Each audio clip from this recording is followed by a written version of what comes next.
Hello and welcome. Another Tuesday edition of the live Q&A. And this week we are going to talk about kind of a follow-up discussion. And a lot of times I get a message from parents, and we're going to talk a little bit tonight about, is your athlete recruitable, and how do you know if your athlete is recruitable?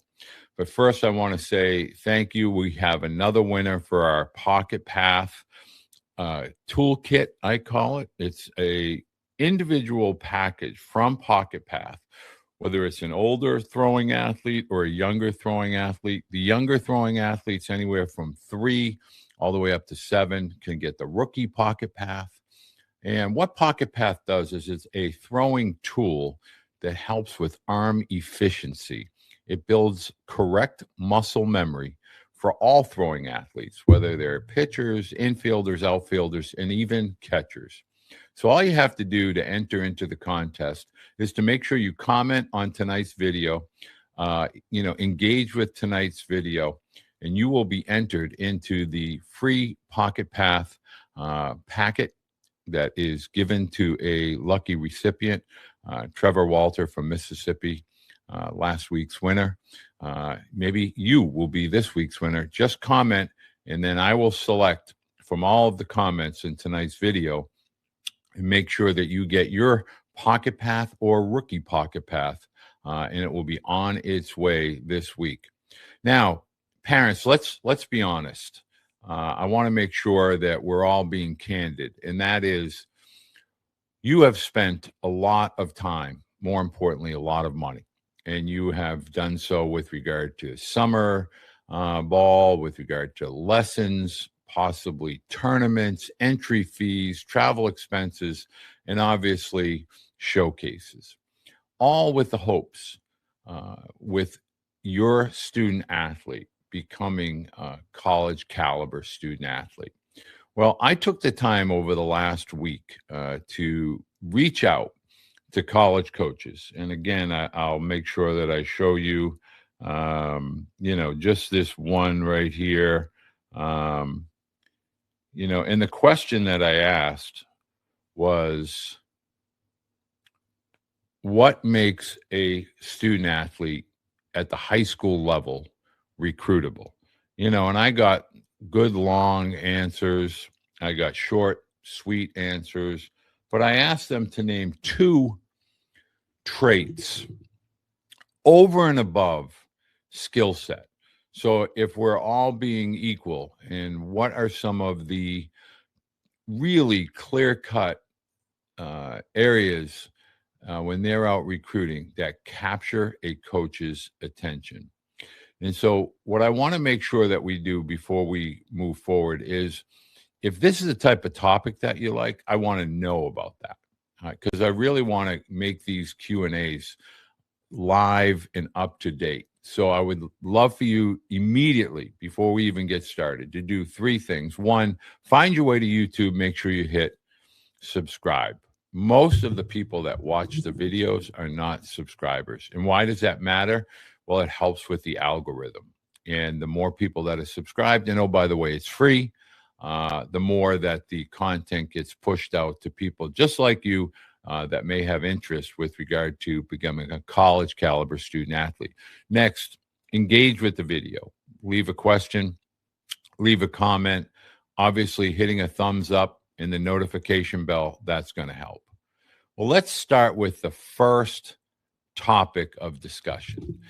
I sent a message, email and text, to 43 college coaches, all levels, all divisions.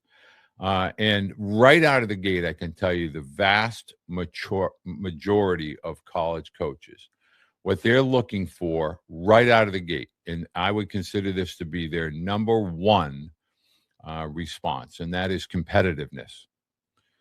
Is your student athlete competitive? And how do you know if your student athlete is competitive? You have to really take a deeper dive, things that are meaningful and significant over and above individual success, competitiveness. Are they competing from their first, time on between the lines to the end of the game? Meaning, every at bat, every inning, every pitch, are they competing? They look at that. Coaches monitor that. And when I say that to parents, oftentimes that gets lost within the discussion of batting average and exit velocities and velocity as pitchers, competitiveness. That is probably at the top of every single college coach's criteria.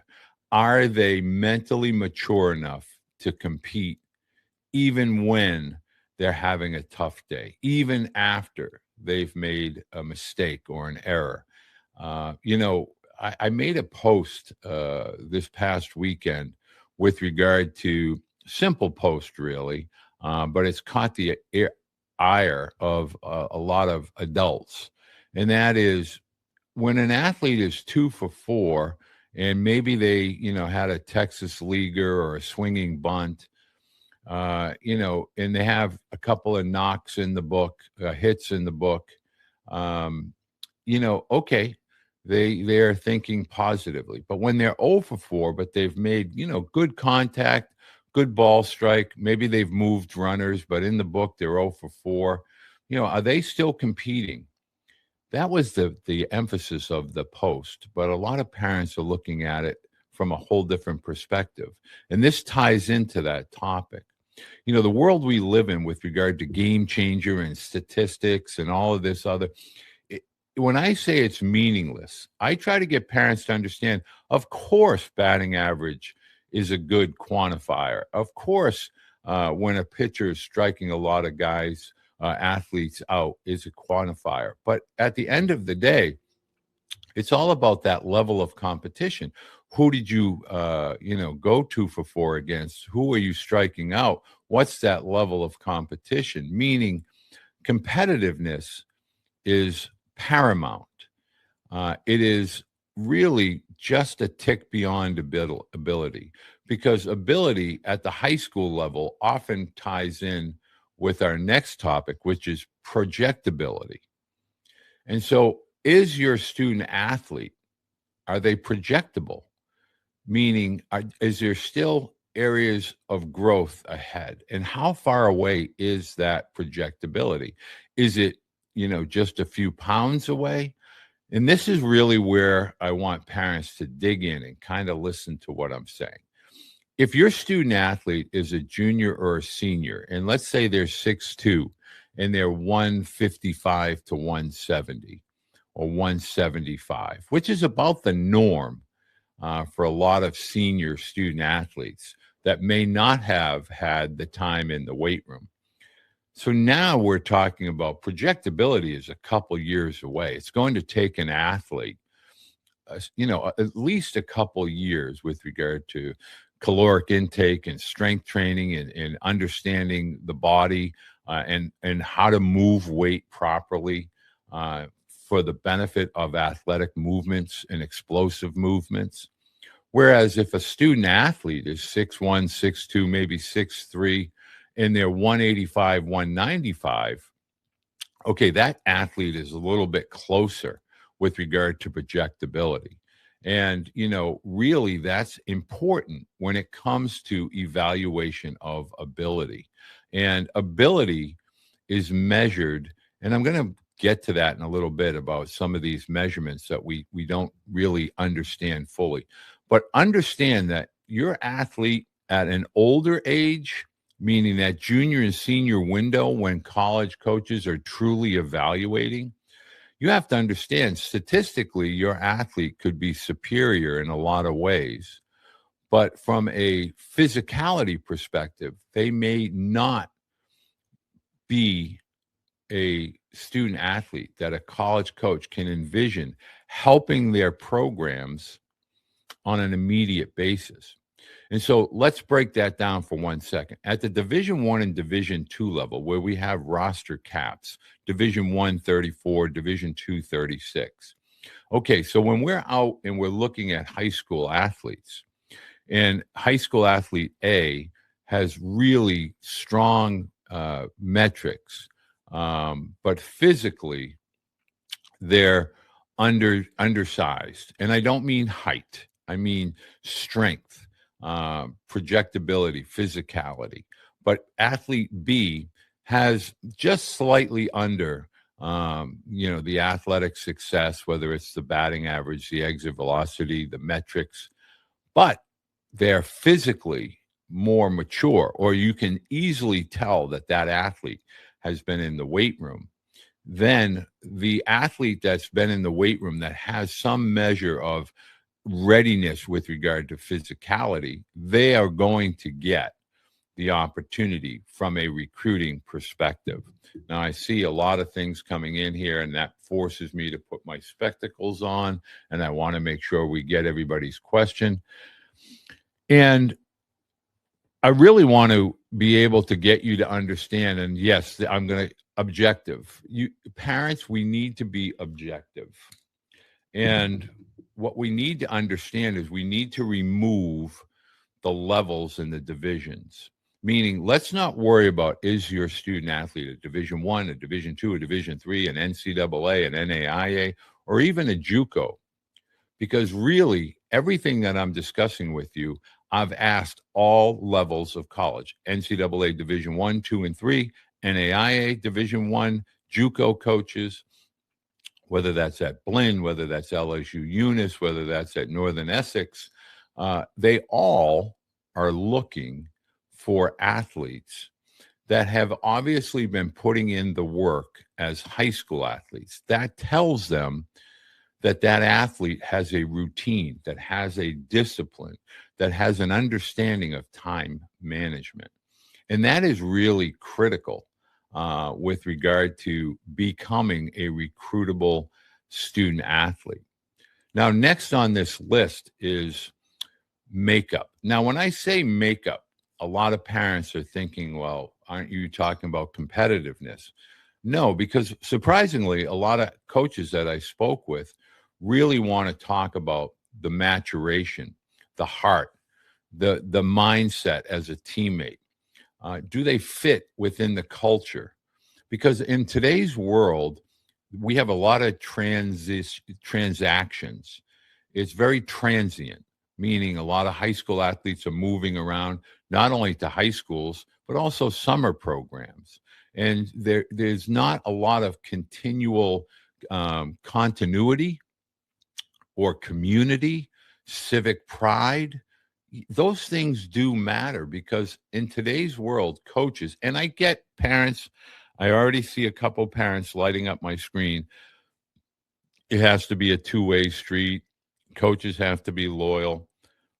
Coaches will always tend to be loyal to athletes who have a makeup of, kindness, complete team oriented teammates, meaning many athletes that are freshmen in college right now have just gone through the most challenging year of their life. And now they are on the back end as we approach the latter half of May.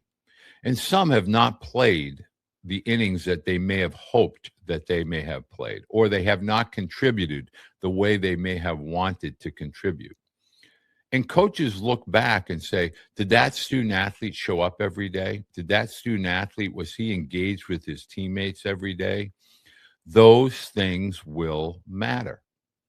And so when I start to talk about the various components that make up a recruitable student athlete, these things are at the top.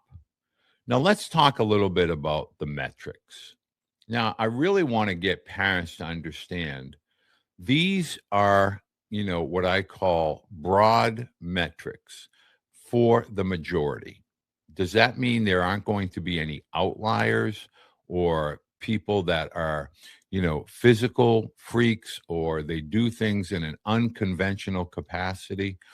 Absolutely. For instance, Connor Fennell at Vanderbilt doesn't throw 90, but Friday nights he goes out and he typically will punch out a hitter per strike out a hitter per inning, maybe more, but he doesn't throw 90. In fact, he lives in a window of 87 to 89, 90, and then he throws pitches that are 67 to 77.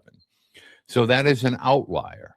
But for the most part, parents, when I always say, get your evaluations, because you want to have a candid, honest discussion with your student athlete, but more importantly, with someone that you can trust within your circle of trust that will give you an idea of where your student athlete plays. In other words, do they have a future as a college athlete? And so let's start with a foot speed metric. Anything up the middle, meaning middle infield and center fielder, typically are going to be a 6'7" and below. Even into right field is going to be in that 6'7" window. And so when you start to think about average, above average, elite foot speed is anything 6'4" and down, like 6'3", 6'4". That's elite. Above average is in that 6'4", 6'6" window. Average is going to be in that 6'7" to 7. Below average is anything, 7 and above. That's below average. Now, if you're a middle infielder or a center fielder, if you're a leadoff hitter or, a two-hole hitter, 6, 8, 9, foot speed is definitely going to be a part of your evaluation. If you're a catcher, a third baseman, a left fielder, even a first baseman, most coaches are looking for, can that athlete score on a base hit if they're on second base?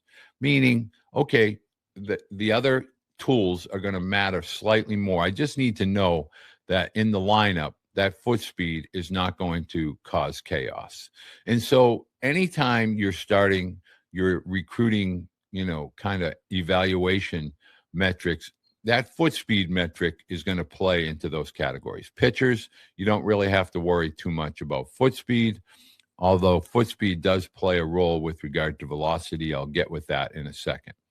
Next, from a hitting perspective, here's the number one thing. We're talking about exit velocity when we should be talking about ball strike consistency. Coaches are looking more at the swing and miss. Is there a lot of swing and miss in that athlete's swing? If your student athlete is putting a barrel on a baseball consistently, but hitting maybe 270, 300, okay, that's going to play. That's going to get better with strength.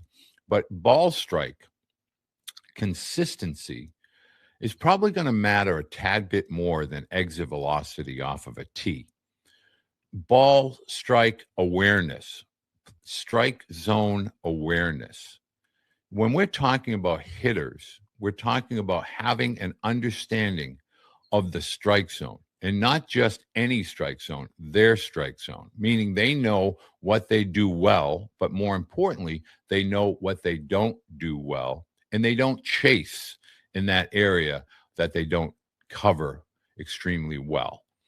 And that is something that you have to have a good understanding as a parent when it comes to hitting. Meaning, if your hitter has good strike zone awareness and limited swing and miss, and they put balls in play consistently with authority, that hitter is going to get recruited. Whereas if I have maybe a big power hitter, but there's not a lot of strike zone awareness, and there tends to be a lot of swing and miss, that's going to cause some apprehension, especially at the high school and summer ball levels, because the talent in college is here.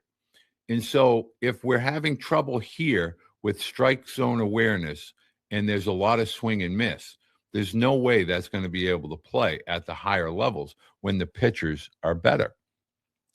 Next, from a pitching perspective, and I know a lot of parents, and I see a lot of the questions coming in, and I'm going to get to all of those. And yes, Keith, yes. I'm going to talk about from the pitching perspective. A lot of times, and a parent of a pitcher, a lot of time we get hung up on velocity. But really, what college coaches are looking for is pitchability within the zone. Meaning, are you able to put hitters away in 1-0-2 counts? Are you able to do you have a pitch that puts hitters away? Are you able to tunnel? Meaning, are you able to have command of a fastball at the glove side for right-handers, which would be low and away to a right-handed hitter? And are you able to tunnel maybe a cutter or a slider or a breaking ball or changeup on top of that path of your previous fastball to the glove side? Are you able to throw breaking balls and secondary pitches for strikes? Big, very, very big. There's command, and then there's control. Control is you're in the strike zone, meaning you're throwing 2-3 pitches, maybe more, in the strike zone. Command is throwing the ball where you're trying to throw the ball with consistency. So over and above velocity, college coaches are looking with efficiency. Strikeouts are great, but they can lead to high pitch counts. Are you able to get soft contact when you need it? Meaning, let's say you have runners on first and second, one out, you have a 1-run lead, and a college coach is watching your high school pitcher, and the 3-hole hitter comes up, and they're left-handed. Are you able to get that hitter to roll over on a changeup or a breaking ball and get a 4-6-3 double play out of the inning when you need it? Are you able to manage a game? Next, and these are variables that we don't hear that often. Can you field your position? We oftentimes we get caught up in, PFPs, they're boring, but they're required. If you are a good fielder of your position and you can turn that 1-6-3 double play, or even make that play with the bases loaded, ground ball back to 1-2-3, that's a great sign that you're an athlete, not just a pitcher. How do you hold runners on? Are you understanding the running game and how to manage and help your catcher? Those things are pivotal. Next, fielding. Fielding is making the routine consistently. Make that routine play consistently. Do your feet take the right angles? As a fielder, whether you're in the outfield or the infield, coaches are watching the routes that you take, your pre-pitch activity. Are you moving before the pitch? Are you following the ball flight from the pitcher and kind of getting a pre-jump before the ball is put into play? Are your throws accurate? In the outfield, are you hitting your cutoff? Are you throwing through your cutoff man in a big situation? Meaning you are aware of game situation. Next, I'm going to talk a little bit about catching. A lot of times we get so pumped up and hyped up on pop times that we totally remove ourselves from the 3 biggest areas that college coaches are watching our catchers. One, how are they as a receiver? Because 95% of that tool that is required at the college level is receiving, quiet receiving of the baseball, not stabbing, because that is something you're going to do far more than throwing runners out. So receiving, how does your catcher receive the baseball? Second, blocking. Are they blocking the ball and keeping the ball in front of them? What is their technique when it comes to blocking a ball? Are they squaring their shoulders? Are they keeping it in front? And third, that we don't talk a lot about with regard to catching, and that is, are they a game manager? Are they a field manager? Are they loud? Are they assertive? Are they the quarterback on the field, moving moving fielders around? Are they going out and talking to their pitchers at the right time? And when I say that, a lot of parents, well, what is the right time? Well, if a pitcher is in a groove, we don't want to disrupt that groove. But if there's a pitcher that's starting to kind of maybe struggle a bit, 2-0, okay, let me go out and change his mindset. Let me settle him down. Sometimes that is coaches are keenly aware when a catcher is tuned in to the flow of a game. And then obviously the catch and throw. Are they fast with their feet? How do their feet work? Are they fast with their release? What is their transfer like? So those are the metrics that we have to look at with regard to recruitability. Next, and let me make sure I get this question because a lot of parents are going to ask me about this. academics. Now, a lot of times parents will have, well, my student is a 3.0. It's not so much the number with regard to academics. Yes, a lot of coaches will ask about test scores. Yes, a lot of coaches will ask about transcripts. What they're really asking is this athlete well-rounded? If they're taking care of business in the classroom, chances are they're taking care of everything outside of the classroom with regard to time management, workouts, routines, skill set development. It speaks to the character of the student athlete. And trust me when I tell you, academics open more doors than parents give it credit for. And so earlier in the process, if you give yourself a better runway with regard to academics, meaning that freshman and sophomore year, A's and B's always play. And then you begin to ramp up going into the junior and senior year when your student is ready for the rigors of some tougher curriculum or tougher classes. That's always going to be a really highly regarded value that coaches really take the time to look at. So if you say, well, my student athlete struggles during the tests, the SAT or the ACT, I would rather you say as a parent, we're continuously taking that and my son or daughter is striving to do better each and every test.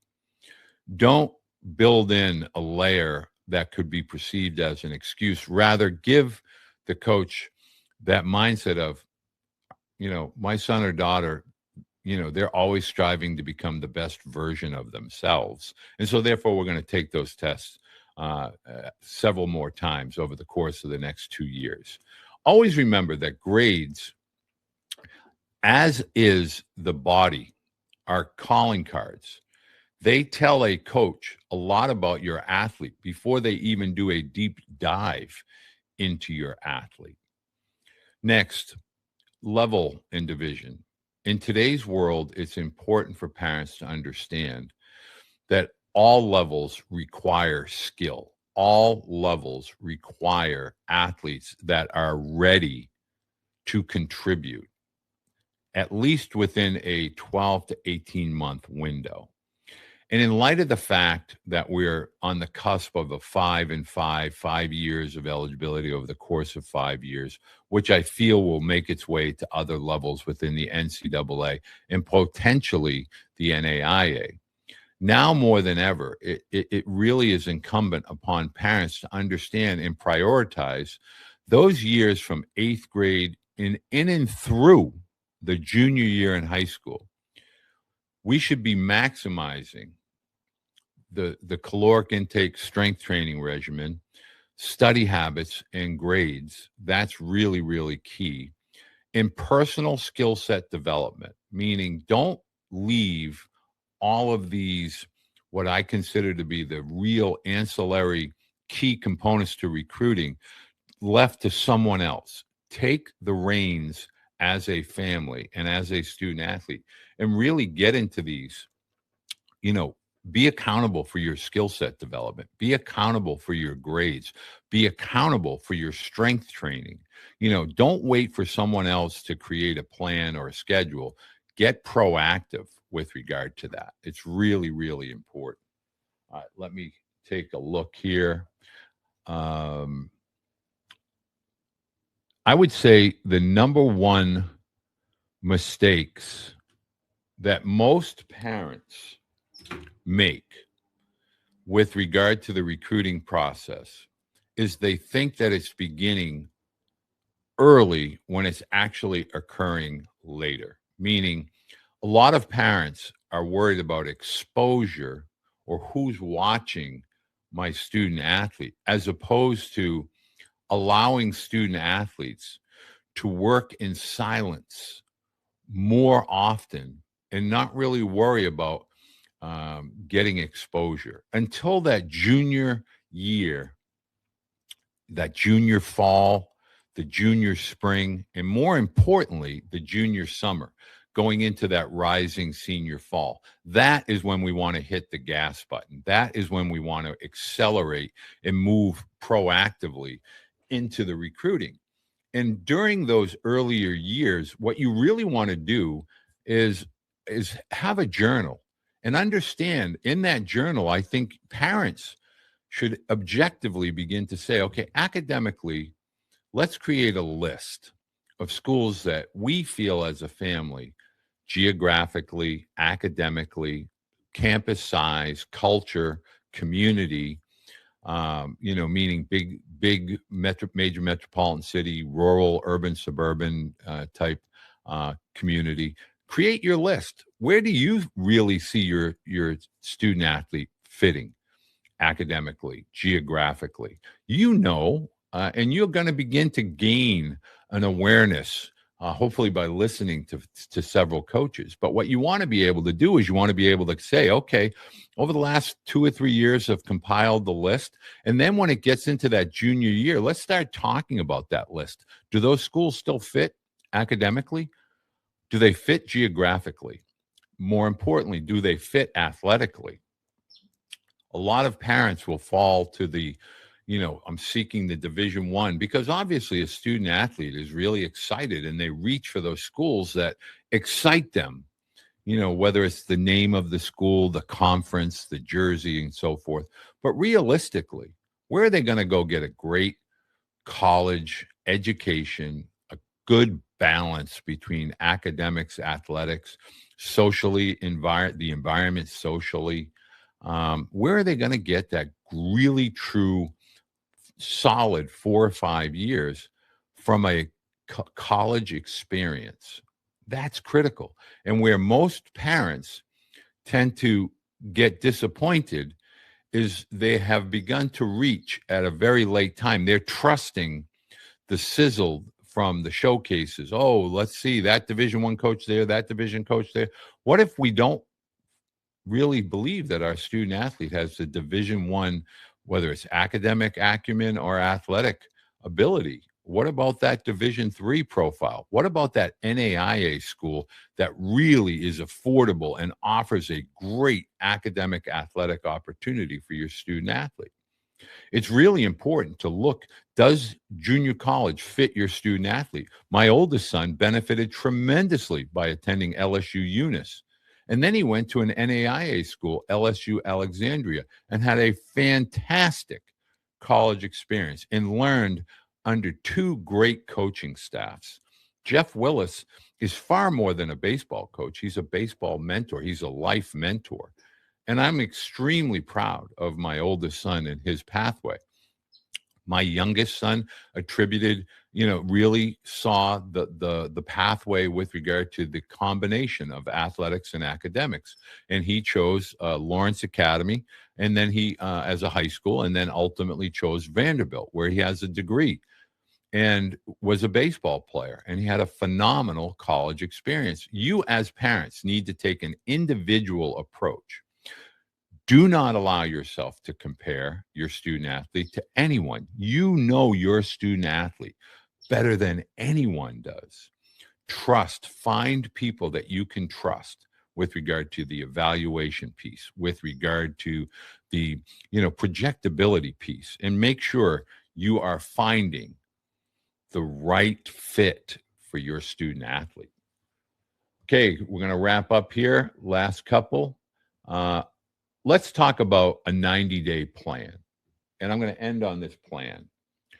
Regardless of where you are, we are in, as with time of this recording, we're in May. But regardless of when you may find yourself to this, let's create a 90-day plan. The first 30 days, you want to have a full understanding of who your athlete is and where they currently are with regard to their process. Not somebody else's process, not somebody else's time frame. The next 30 days, let's find out who your athlete is, who your athlete is projectable, who are they capable of becoming, and where could they fit.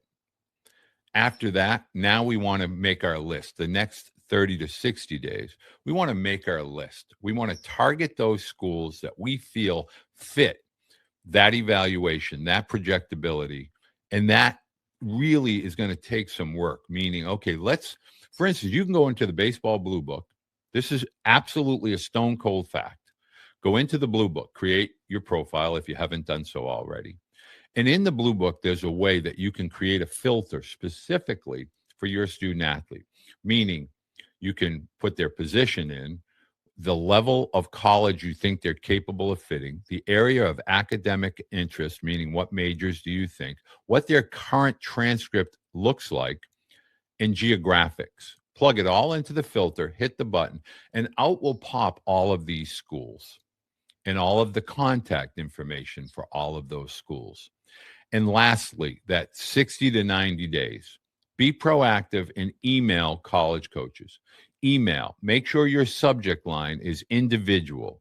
Make sure it specifically says 6'2", right-handed pitcher, 85 to 88, 195.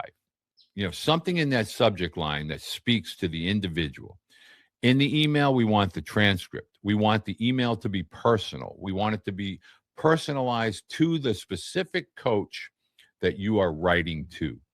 Explain to them that you have done a full kind of navigation, and you feel, and this has to come from the student athlete directly. Has to.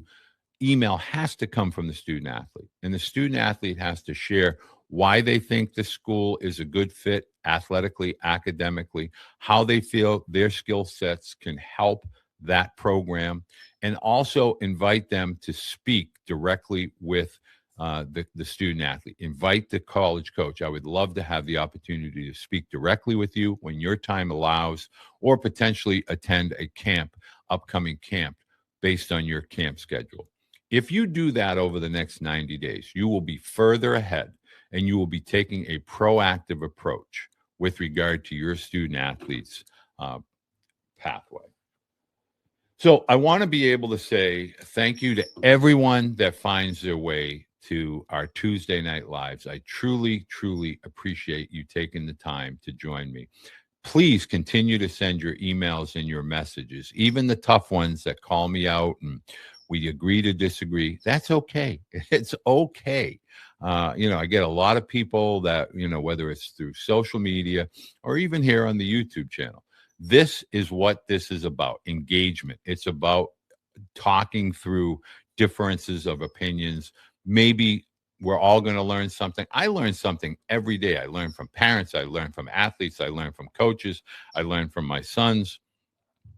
That's part of the whole process. Want to remind you, Pocket Path, engage with the video. We're going to be sending another kit out to a random